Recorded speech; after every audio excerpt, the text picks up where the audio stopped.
Si vous êtes expatrié français et que vous vous posez la question d'investir dans de l'immobilier en France, eh bien, vous êtes au bon endroit. Dans cette vidéo, je vais vous expliquer pourquoi investir dans l'immobilier en France, étant expatrié, est une bonne opportunité et surtout à ne pas manquer en 2024 et 2025.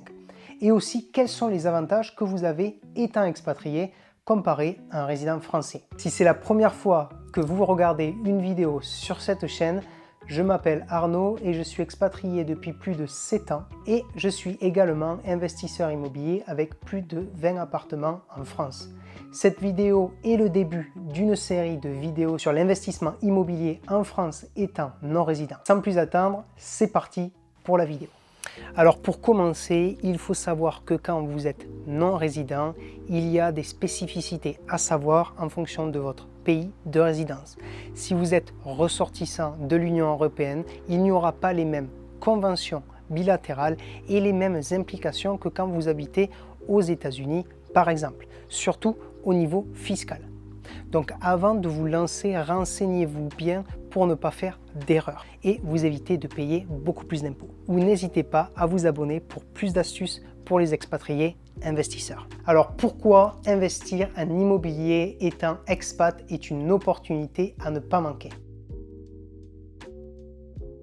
Le premier point, c'est que depuis 2023, le marché immobilier français a été bloqué et a connu une baisse des prix plus ou moins forte en fonction des villes ou des régions. Plusieurs facteurs ont contribué à cette baisse, notamment l'augmentation des taux d'intérêt en 2022 qui, en très peu de temps, sont passés de 1% à 1,5% à plus de 4%, ce qui a fortement ralenti la demande d'achat en immobilier et surtout l'obtention de crédit car le pouvoir d'achat des ménages français en immobilier ont fortement chuté. Mais cette baisse des prix constitue une opportunité incontournable pour tous les nouveaux entrants aujourd'hui en 2024 et surtout pour les expatriés car cela permet d'acheter des biens à des prix plus attractifs mais cela offre aussi un moment idéal pour se positionner et faire de grosses négociations. Le deuxième point, c'est vraiment la position de force des acheteurs en 2024 et certainement également en 2025. Effectivement, de nombreux vendeurs ont beaucoup de mal à vendre leurs biens immobiliers à cause de la situation actuelle. Au début, ils n'étaient pas ouverts à baisser leurs prix, mais maintenant, vous pouvez réussir à faire des super négociations et des négociations qui sont agressives, qui peuvent vous permettre de faire des affaires très intéressantes. Par exemple, mon dernier achat en 2024, j'ai négocié un mini-immeuble de 7 appartements à 200 000 €, sachant que le prix initial était de 360 000 €. Donc les opportunités sont présentes plus que jamais.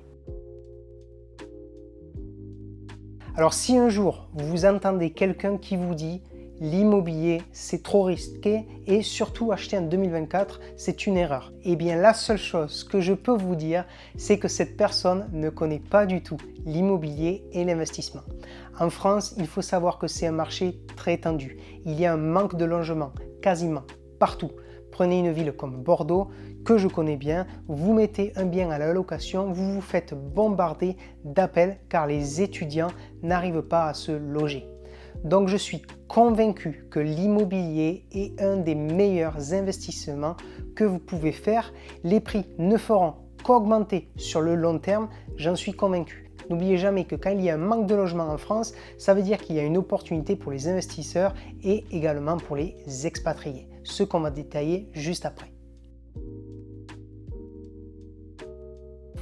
Les taux ont fortement augmenté, comme j'ai dit, en 2022 et en 2023, comme je vous l'ai expliqué, mais maintenant ils sont déjà en train de redescendre. La Fed aux États-Unis a baissé ses taux directeurs et la BCE a également suivi, ce qui veut dire que les acheteurs maintenant vont commencer à revenir sur le marché et qu'il y a des opportunités importantes si vous rentrez sur le marché maintenant et que vous n'attendez pas, car vous allez bénéficier toujours de bonnes affaires et aussi des taux qui vont être plus attractifs.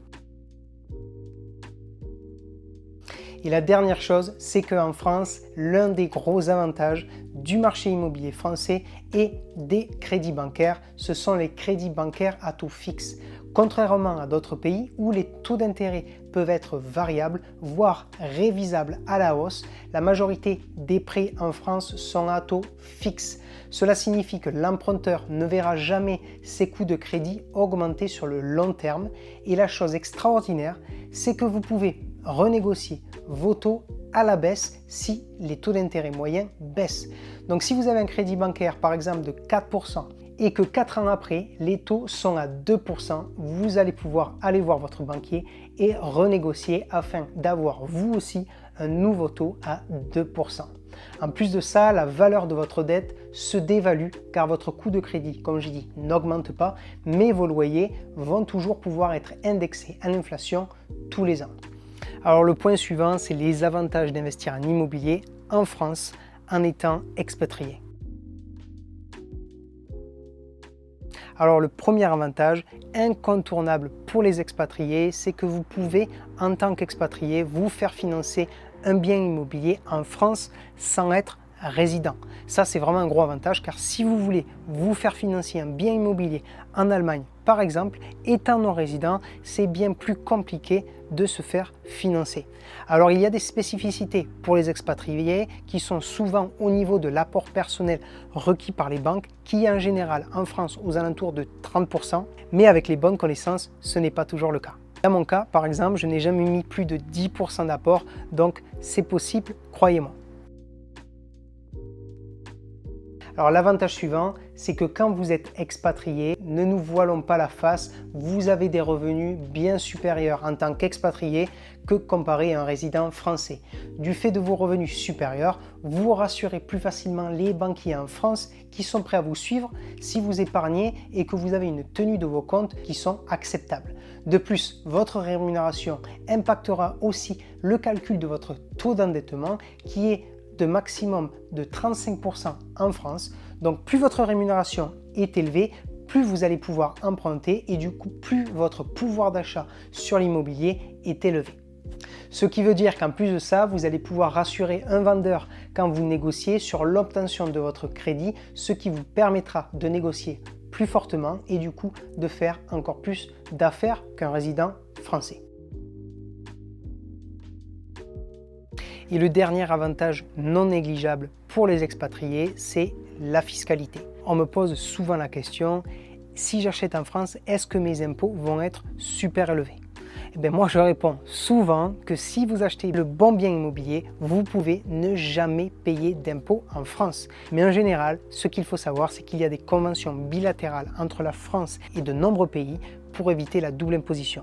Alors ce qu'il faut retenir, c'est que quand vous êtes non expatrié, il y aura une application du taux minimum des 20% pour expat, qui est l'article 197A du CGI, sur votre résultat foncier. Petit rappel, votre résultat foncier, c'est la différence entre le montant de vos loyers annuels et vos charges annuelles. Donc, étant non expatrié, vous aurez 20% sur ce résultat foncier. Le point suivant, c'est qu'il n'y aura pas de CSG ou CRDS de 17,2% pour un résident français, mais juste ce qu'on appelle le prélèvement de solidarité de 7,5%, ce qui est une économie de 10%. Et ça, c'est pour les résidents européens, par exemple. Bien évidemment, ça peut varier en fonction de où vous habitez, en fonction de la convention bilatérale que la France a avec le pays où vous êtes résident. C'est pour ça qu'il faut quand même toujours bien se renseigner. Mais juste avec ces deux points-là, vous économisez beaucoup d'argent comparé à un résident français. Donc oui, c'est en général plus avantageux fiscalement pour un expatrié, mais il y a toujours des cas particuliers, donc renseignez-vous bien en fonction de votre situation. Mais encore une fois, j'aurais besoin de faire une vidéo entière sur la fiscalité pour vous les expatriés, afin d'expliquer en détail qu'est-ce qui est le plus approprié. D'ailleurs, dites-moi dans les commentaires de la vidéo si vous souhaitez que je vous fasse une vidéo exclusivement sur la fiscalité immobilière qui s'applique pour les expatriés. Alors voilà, c'est la fin de cette vidéo. Je pense réellement qu'il y a une opportunité pour les expatriés d'acheter de l'immobilier en France et que cela peut être bien plus avantageux que vous le pensez. Cette vidéo est juste le début d'une série de vidéos sur l'investissement immobilier en tant que non-résident, donc n'hésitez pas à vous abonner, à cliquer sur la petite cloche pour être averti des prochaines vidéos. Je vous souhaite une bonne journée, une très bonne soirée et je vous dis à bientôt dans la prochaine vidéo. Ciao ciao.